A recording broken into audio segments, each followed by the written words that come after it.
3rd April 1947. Mother Alagamma. The other day, there was a talk in Sri Bhagavan's presence about old songs. Bhagavan said, Mother used to sing Dakshinamurthy Stotra and other Vedantic songs. They used to be full of meaning. Nobody cares about them nowadays, but it would be very good if they were edited and published.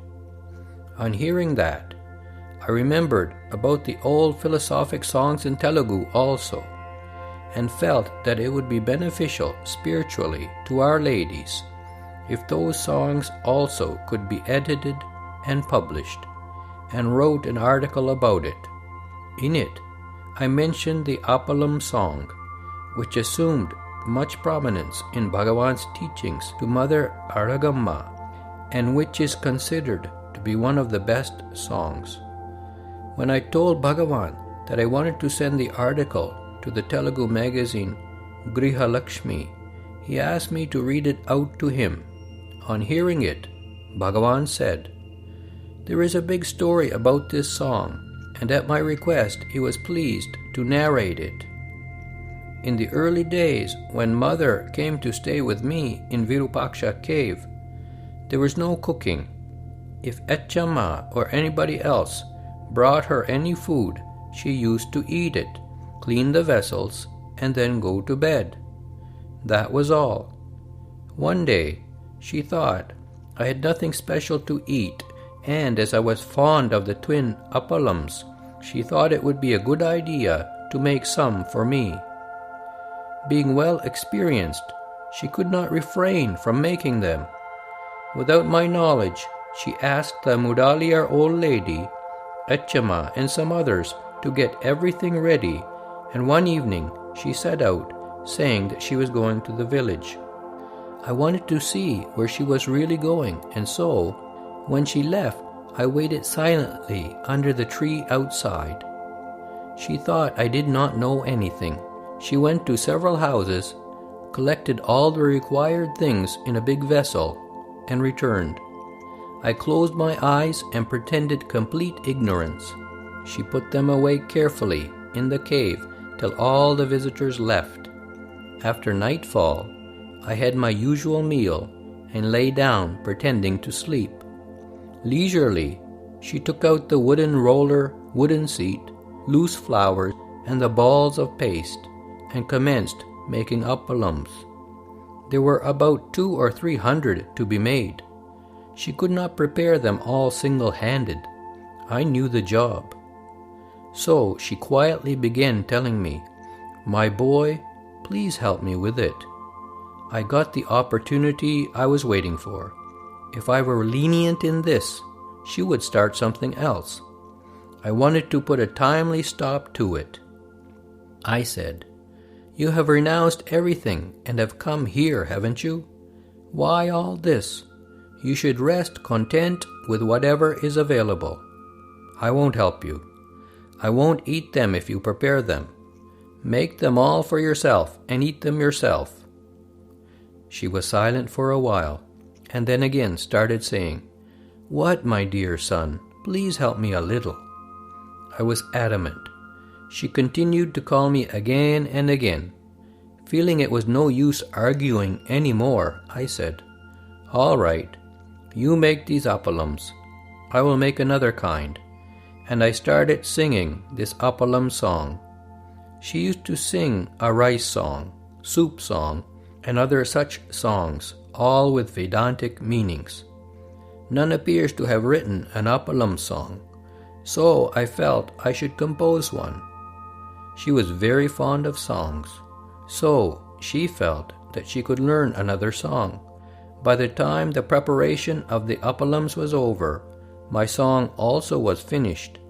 I will eat this appalam, the song about the appalams, and you eat those that you have made, I told her. That happened sometime in 1914 or 1915. I wrote in brief in this essay, This won't do, I said. Why all this in that essay? Asked Bhagavan. I said I would write all this in my letters to my brother, and Bhagavan agreed to it. He was then reminded of some other incident and said, "Some time after the Appalam Song was composed, we all set out one day on Giri Pradakshina. Someone said, 'Swamiji, please tell us the meaning of the Appalam Song.' I started explaining thus. Take the words, Tannu Ganni Panchakosha Kshetra Munnada. In the body with the 5 elements, Pancha Kosha Kshetra in the Bhagavad Gita and other Vedantic texts. I quoted them all. Similarly, for every word there are many authorities. I gave them all, explaining their meaning and significance. We finished our round of the hill, returning to the Virupaksha cave, and sat down. I was still explaining. All the essence of the Vedanta is incorporated in that one song. If properly commented upon, it would make a big volume by itself. I said, it would have been good if somebody had recorded all that when Bhagavan explained. Who can comment upon the song as Bhagavan does? Why not someone record it even now? That is all very well, he said, laughing. After hearing all the commentary, I said, I am not satisfied with this article, and so I will not send it to Griha Lakshmi. Bhagavan said, just as you please, and resumed his talk. Though I was remonstrating with my mother, she slowly started cooking, first a vegetable, then soup, and so on. We went to Skandashramam afterwards. She used to wander all over the hill, gather something or other, and say, he likes this vegetable and that fruit.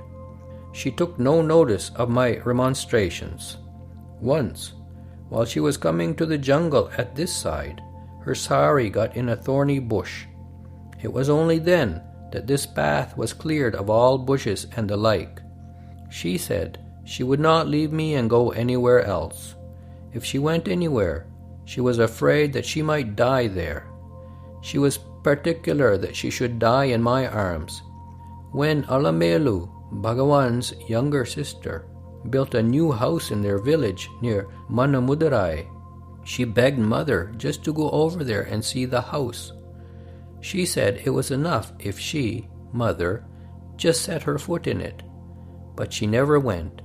She declined because she was afraid that in case she fell ill there might not be trains running properly at the time to bring her back here, and in that case, she might not die in her son's arms.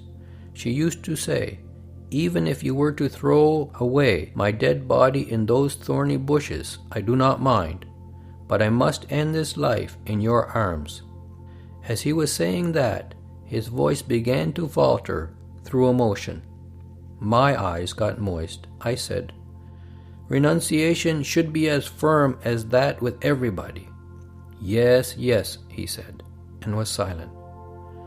Because she said, even if you were to throw away my body in these thorny bushes, we now see that the place of her burial is adorned by a temple fit to be worshipped by kings and emperors.